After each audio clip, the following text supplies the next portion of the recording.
Throughout time, beings with a very high level of knowledge have come to the planet with the mission of revolutionizing the human race and freeing it from the deception and slavery in which it has been plunged.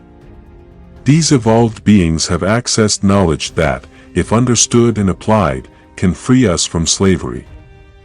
One of these beings was Pythagoras, a Greek philosopher and mathematician born on the island of Samos around 560 BC. The Pythagoreans believed that there were entities or souls in the sky that affected our thoughts, dreams and sent omens of illness, what Pythagoras called Archons. These teachings were known as the doctrine of the transmigration of souls or doctrine of disembodied spirits, and was the central focus of the teachings of the Pythagoreans, who sought to purify their souls through knowledge of gnosis and a strict moral code, imposed by daily rituals and discipline. The main objective of the Pythagoreans was to free themselves from the control of these entities in order to reach heaven. Pythagoras and his followers devised teachings and a moral code to transmigrate their souls to higher levels as a purification process, that is, to abstain from sin. Living immorally caused disharmony with the universe, causing a person to live in disorder and chaos in the lower regions of the air and is subject to the evil embodied spirits of the lower regions of the air.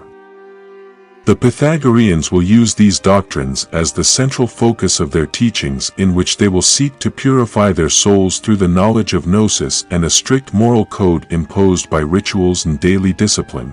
Pythagoras was the first Gnostic to warn about these entities and the creator of the word philosophy. He discovered that the language of the cosmos is mathematics and that everything is made up of fractal geometric patterns. Pythagoras and his group were persecuted and eliminated, just as they did years later with the Gnostics.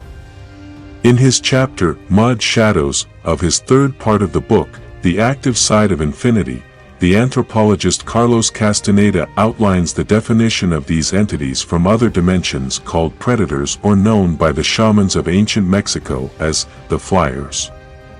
Inorganic beings. When Pythagoras, Pablo and others refer to the air, it means that these entities are in dimensions parallel to it, that they control from those dimensions and infect the minds and souls of living beings so that we act in the way they want.